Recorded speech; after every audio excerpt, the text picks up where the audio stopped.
Ahora vamos a ver de apoyo también, la estrella de Viville, ¿vale? Viville utiliza cartas que no tienen nombre, entonces no lo tienen tan fácil para utilizar esos nombres de apoyo para las letras que intenta representar en cada carta, porque ya es obvio, ya os lo dije en el primer vídeo, pero lo digo otra vez, que cada carta o cada arcano de los 22 arcanos mayores representa una letra hebrea.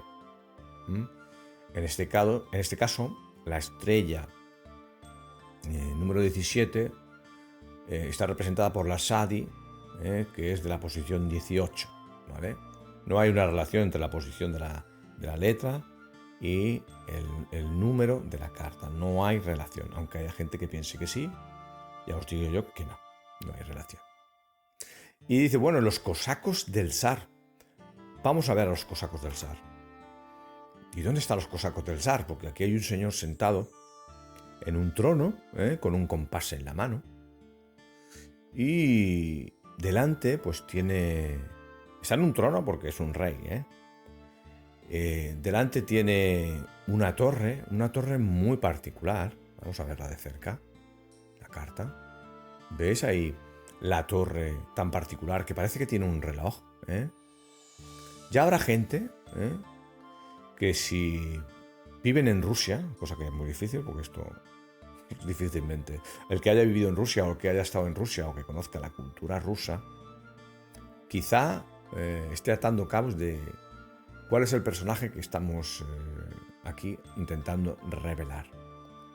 Vemos que hay 4 estrellas amarillas, pequeñas, todas con código, todas esas estrellas que tienen diferentes números de rayos, de forma individualmente al detalle, son codificación que apuntan a nuestro personaje o a nuestra carta, porque realmente no solo el personaje, se representa el personaje y una situación muy concreta, que es una construcción. O sea que este señor pues es además un gran constructor, ¿vale? Vemos 4 estrellas y 4 estrellas amarillas pequeñas y una grande en el centro. Pero es que hay otra estrella que está oculta, que está aquí. ¿Veis? Que lo que se supone que es un reloj, porque a día de hoy, porque esa torre existe a día de hoy, ahí hay un reloj. Pero el reloj, ya en la época del tarot, cuando el tarot se creó, ya existía el reloj. Pasa que el de ahora es más moderno, se mueve con motores eléctricos y tal, y no es uno antiguo que lo movían... Que movían las campanas con unos sistemas mecánicos y todo esto, y lógicamente ha evolucionado por la tecnología, pero ese reloj estaba ya allí, en esa torre, porque es una torre con un chapitel, y nos damos cuenta de una cosa muy interesante también, que es que aquí hay una unión entre la estrella y el chapitel, ¿vale? Lo que es la punta de arriba, se le llama chapitel la punta de arriba de las torres o de los edificios. Y está unido, ¿por qué? Porque realmente esta torre a día de hoy tiene una estrella dorada. Bueno, dorada no es dorada, es una estrella, no os doy más pistas, si no lo voy a revelar demasiado pronto. Y antiguamente lo que se veía desde abajo era un águila bicéfala, que era dorada y desde abajo parecía una estrella. Os podéis imaginar un águila con las alas abiertas y 2 cabezas y con las patas estiradas, que desde abajo, desde la lejanía de la torre, desde la altura, pues aquello con el sol brillaba y parecía una estrella, ¿vale? Pero sin embargo era un águila bicéfala. Bueno, vemos que ahí que tenemos 4 estrellas amarillas por fuera, una estrella en el centro grande y luego esa estrella que está camuflada, que es fundamental para el código que saldrá después, el código que estamos sacando, un código de muestra de cada una de las cartas, un código global, ¿vale? Y vamos a intentar descifrar, igual que hemos hecho antes, a los cosacos del zar. Vemos aquí la imagen que contiene al cosaco, pero ya dicho que el cosaco ya sabemos que es ruso, ¿vale? Es un rey ruso, pero es el primer zar ruso. Porque antes que él se le llama príncipe de no sé qué, no sé cuánto. El título de zar lo coge por primera vez este personaje, que si veis, si os metéis en Google, y bueno, un buscador, el que sea, no sé, Google como si es otro, y veis al personaje, os dais cuenta de que es clavado. O sea, es clavado. Se parece, pero un montón se parece, ¿vale? Lo que decía, en esta carta invertida ahora tiene que aparecer un cosaco, a ver si sois capaces de verlo. Si no lo veis, bueno, vamos a ayudar un poquito. Aquí debe estar el cosaco. Ahora lo ampliamos igual que hemos hecho antes. Ahora se tiene que ver el cosaco, no me digáis que no veis el cosaco, porque ese gorro enorme es un gorro de cosaco. Dice, bueno, no está el gorro. Bueno, el gorro está aquí, este es el gorro. Vamos a dar otro pasito y ahora está perfilado el cosaco, ¿vale? ¿Qué pasa? Que al encontrar a un cosaco y a encontrar un rey sentado, me costó muy poco llegar a la conclusión de que era un rey ruso. Y teniendo en cuenta de que ya sabía yo que la letra Sadi representaba a la estrella, pues la verdad es que no costó mucho llegar a la solución de que esto era un zar, que en francés se dice zar, TS, con TS, ¿no? También se puede decir con TZ, se puede escribir con TZ, zar, pero bueno, TS es la referencia que tenemos para la letra Sadi. Acabamos de desvelar la imagen, vemos aquí al cosaco, el cosaco que es el zar invertido, si no, no aparece. Y bueno, el nombre de este señor, no tendría por qué decirlo, pero tampoco es nada del otro mundo, porque si construyó una torre muy importante, no construyó uno, construyó un montón, y fue el constructor más grande que hubo, y es anterior al 1650, y es el primer zar con ese título. Todo el mundo tiene que saber que estamos hablando de Iván III, ¿vale? Iván III el Grande por muchos motivos, porque de entrada cuadruplicó el territorio ruso, negociando, guerreando, como fuera, lo cuadruplicó. Y fue el constructor del Kremlin, que el Kremlin tenía una distribución que eran 3 murallas que formaban un triángulo y dentro estaba el Kremlin. Y en los picos de esas murallas pues se colocaban las torres más importantes. Y había un montón de torres, pero hay dos torres de ellas que son las más de las más renombradas, de las que más se conocen, y por su belleza también. Una es la torre Spasskaya, TS, Torre Spasskaya, en francés como mucho sería Tour Spasskaya.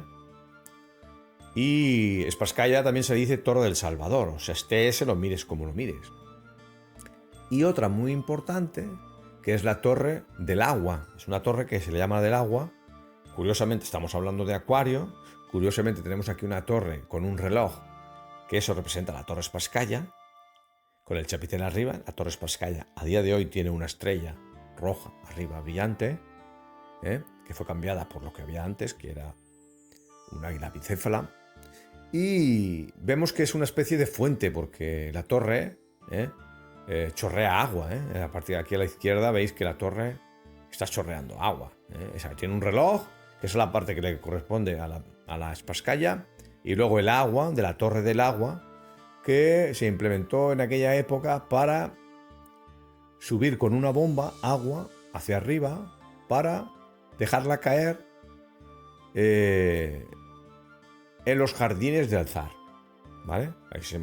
Por eso se implementó esa bomba ahí en la Torre del Agua, se le llama Torre del Agua, ¿vale? Así que tenemos aquí a Iván III, ¿quién lo iba a decir, que estamos nominando a personajes famosos en las barajas de Vieville y en las barajas de París, ¿vale? Luego las otras 3 barajas, estamos hablando de las que hemos visto primero, Noblet, Dodal y Madenier, están más centradas en el argumento bíblico que en los personajes históricos, ¿eh? No quiere decir que estas dos, París y Vieville, no tengan referencias también a la Biblia. Por supuesto que las tienen. Sobre todo hay una muy clara, que es que la letra Aleph es la carta del loco, y ahí se representa, hay elementos cabalísticos muy importantes, pero en París, por ejemplo, se representa, bueno, en París no, en las 5 barajas, aquí no hay diferencias, en las 5 barajas se representa el paso del pueblo de Israel, con Moisés al frente, atravesando el Mar Rojo, ¿vale? Fijaos lo que os estoy contando, ¿eh? La carta del loco de Marsella y en Vieville y de París es Moisés atravesando el Mar Rojo. Es una bomba esto, ¿verdad? Pues sí, es una bomba. Y además todo el código lo confirma, porque estamos solo viendo imágenes. De código no hemos visto nada todavía. Solo estamos viendo las imágenes que apoyan la tesis. Pero es que el código apoya la tesis también, ¿vale? Ya veréis el código, que es algo espectacular. Vamos a ver también un código global aquí, que hemos dicho antes, con las estrellas, un código global. Tenemos el código global 411. Como hemos visto antes, había 4 estrellas pequeñas, una grande. Ahí nos podíamos haber quedado en el 4.1. Y ¡ay! 4.1, ¿qué significa 4.1? Pues no tiene mucha sustancia el 4.1 como código. Como suele pasar con las palabras de 2 letras. Hay algunas que sí, pero normalmente salen pocas palabras. Pero si a este 4.1 le sumamos el reloj de la torre, que es una estrella oculta, tenemos el 411, ¿eh? Y aquí tenemos la palabra Dayek, que significa torre fortaleza, ¿vale? ¿Realmente se está representando a Iván o se está representando el Kremlin? Bueno, se está representando a los dos, ¿vale?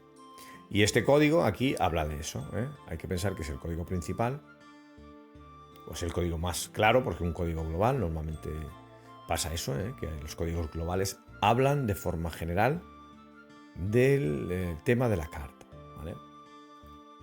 Bueno, y llevamos un rato hablando de la SADI todo el rato, pero entiendo que habrá mucha gente que no conozca la letra y sus atribuciones fundamentales, ¿no? Y aquí vamos a ver un poquito de la letra SADI, un poquito, para que seamos capaces de unirlo con todo lo que estamos enseñando. He mostrado primero las imágenes porque creo que era lo más interesante. Ahora vamos a hablar un poquito de la SADI, no mucho, muy poco, para que la conozcamos, y luego seguiremos con el código. El código que apunta a todo el tema del pecado original, ¿vale? Tenemos aquí el Asadi, que tiene valor gemátrico 90, y su posición en el alfato es la 18, ¿vale? O sea que si la Aleph es la primera, la Bet es la segunda, y así sucesivamente vamos llegando a la 18, cuando pisamos la 18, pues realmente estamos hablando de la letra Sadi, ¿vale? Hasta 22 que hay en total. Hay gente que le llama Sadi, hay gente que le llama Sade, ¿vale? Entonces, yo la voy a llamar Sadi siempre que pueda porque es como más estoy acostumbrado, ¿no? Bueno, y aquí tenemos una frase que dice Rabbi Akiva. Rabbi Akiva es un autor que es un cabalista muy famoso, muy importante, que hizo un estudio, o simplemente habló, comentó, sobre el significado de todas las letras hebreas, ¿no? Por ahí tengo el libro, ahora no lo tengo a mano. Y dice esto de la letra Sadi. Rabbi Akiva dice esto. lo leo. No la pronunciéis Sade, sino Sedek, justicia. O sea, la letra Sadi se asocia a la justicia, ¿vale? Y al hombre justo ¿Veis la similitud entre el nombre de Sade y Sadik? Sadi y Sadik es simplemente Sadik, que representa, o que quiere decir hebreo, justo, hombre sabio también se suele decir, pero bueno, realmente viene de justicia. ¿Veis la similitud que hay entre las dos? Por eso se asocia a esta letra con este significado de justicia y de justos, ¿no? Y se dice que el sadí controla el deseo y la tendencia al mal. Bueno, ¿esto tendría que tener algún significado que nos llevara a pensar en el pecado? Pues efectivamente sí, ¿no? ¿Qué es lo que hace Eva? Eva tiene la tendencia al mal al lado suyo, que es la serpiente, y cae. O sea que Eva no es sadik, no es sabia, no es justa, ¿vale? La tendencia al mal. La tendencia al mal se representa por este brazo de aquí, ¿vale? Eso es como una cabeza también, ¿eh? Se supone que son las manos rezando de un señor, pero puede ser también interpretado como que es bicéfala la letra. Entonces se dice que esta es la cabeza de la tendencia al mal de la letra Sadi y que la otra es la tendencia al bien.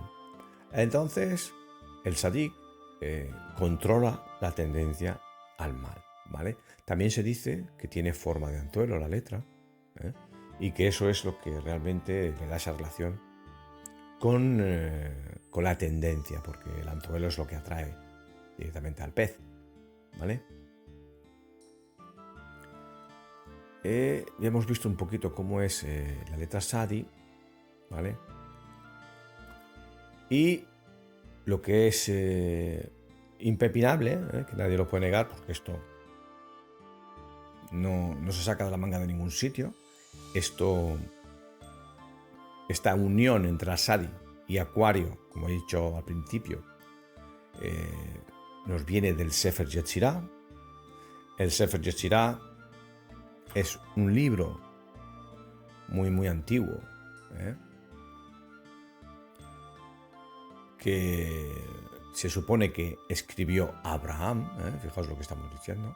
Abraham escribió el libro de la creación. Sefer Yetzirah significa el libro de la creación, aunque hay gente que piensa que esto no puede ser, pero lo que sí es cierto es que hay varias versiones del Sefer Yetzirah y hay ligeras variaciones en su contenido, por lo que si hubiese sido fuente de Abraham, se supone que con el tiempo se habría difuminado el verdadero sentido del libro, y como el que juega al juego del teléfono y al ir pasando de forma oral el significado, pues te va desvirtuando el significado original y al final pues hay versiones diferentes del Sefer Yetzirah, ¿vale? Bueno, el Sefer Yetzirah, como decía, es un libro muy muy importante, realmente es el segundo libro más importante de la Kabbalah, creo yo, porque el primero es el Zohar, El Zohar también es el libro fundamental de la Kabbalah. Y el libro de la creación, el Sefer Yetzirah, se supone que lo creó Abraham, nos habla de todas las letras hebreas, ¿vale? O sea que el Sefer Yetzirah está marcando ya una pauta de los significados de las letras, y hace relación entre las letras, la astrología, partes del cuerpo y cosas así. A nosotros solo nos interesa la asociación astrológica, porque los autores del tarot lo que han hecho es utilizar los elementos astrológicos para identificar las letras en las cartas. Quiero decir que si, por ejemplo, uno quiere representar la letra Sadi, como Sadi es Acuario, bueno, pues yo represento Acuario para apoyar esta tesis, ¿vale? Como autor, digo, bueno, pues voy a representar cosas de Acuario y así estoy representando la letra Sadi, ¿vale? Y vamos a leer un versículo, solo uno, solo faltaría, ¿verdad? El versículo 5.10, que habla de 3 letras, pero he cogido solo el apartado que nos interesa, que es el que habla de la letra Sadi, y lo leo literalmente, ¿vale? Hizo a la letra Sadi reinar sobre el gusto, y le ciñó una corona, y combinó una con otra, y con ellas formó a Acuario en el universo, Shevat en el año y el Corquebán en el alma, masculina y femenina. Lo del Corquebán no os hagáis mucho lío porque parece ser que es una parte del cuerpo, como todas las letras tienen esta parte, aquí tiene una parte del cuerpo que se asocia a la letra. El Corquebán es como una especie, es el estómago, el esófago, ahí hay opiniones para todos los gustos. Lo importante está aquí subrayado en rojo, que es que Acuario está relacionado con la letra Sadi. Y eso lo dice el Sefer Yetzirah. Nadie puede venir a decir que la Sadi es otro símbolo astrológico, ¿vale? No, es este, solo puede ser este. No pasa eso con los planetas, Con los planetas hay divergencia y ese es el principal problema que me encontré para acabar de descifrar qué planetas correspondían con qué letra.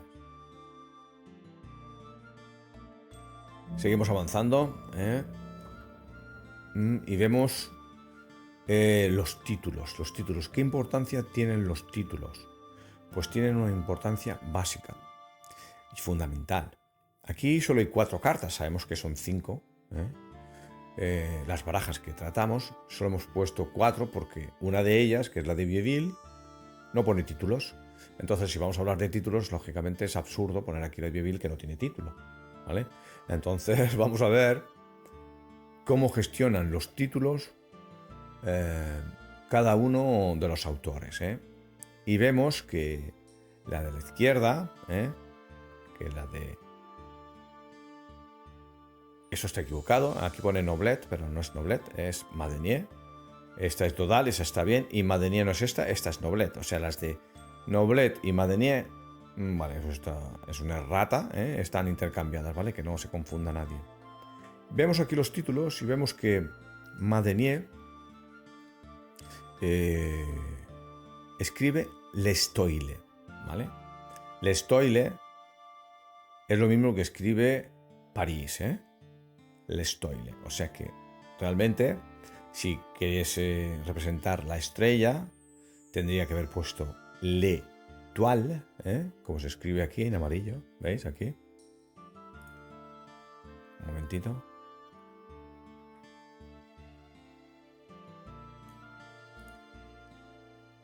Vemos aquí L'Étoile. Así se escribe en francés la estrella. ¿Pero qué hacen ellos? Bueno, uno escribe L'Estoile, el otro también escribe L'Estoile, el otro escribe L'Estoile. Y este es el único, o sea, Dodal es el único que pone L'Étoile. L'Étoile, siempre es L'Étoile, en francés se pronuncia L'Étoile. Y L'Étoile está mal escrito, pero si la E se juntara con la T, tendríamos todas las letras bien colocadas. Lo que pasa es que la E, por un puntito, separa el LE de Toille y entonces se pone un artículo y está llamando a la estrella, le está llamando directamente Toille, ¿vale? En su capítulo particular de cada carta veremos por qué cuál es la motivación de esos cambios, ¿no? La de París la hemos visto antes, vemos ahí el cuadrito en blanco, este aquí, el cuadrito blanco, que nos enmarca o se pisa, eso es muy importante, lo de pisar, porque las cartas pisan la parte del letrero que interesa. O sea, los letreros están para ser pisados. se crean los letreros y se ponen de forma estratégica, se mueven de derecha a izquierda para que caigan en sitios estratégicos y el dibujo pisa los dibujos. Perdón, el dibujo pisa las letras, ¿vale? En este caso se pisa lest aquí. Vamos a ver lo que pisa nosotros. Aquí lo que pisa es ST, ¿vale? Vemos que aquí pisa. ¿Con qué se pisa? Si nos fijamos aquí, ST es el único sector que no tiene trozo de tierra, ¿eh? El chorro de agua cae en ST. A la derecha tenemos la parte esta verde oscura y a la parte izquierda también tierra oscura, ¿vale? Y aquí ST es la parte que se pisa. Y ahora vemos este de aquí y aquí vemos que se pisa, que el chorro directamente pisa la T y el puntito. Y aquí se pisa la T, pero hay que fijarse también en la intención del autor, que el chorro ya da directamente en TS, pero aquí hay una cosa muy importante, que es que Madenier tiene la tendencia de apuntar en la vertical de los ojos las letras importantes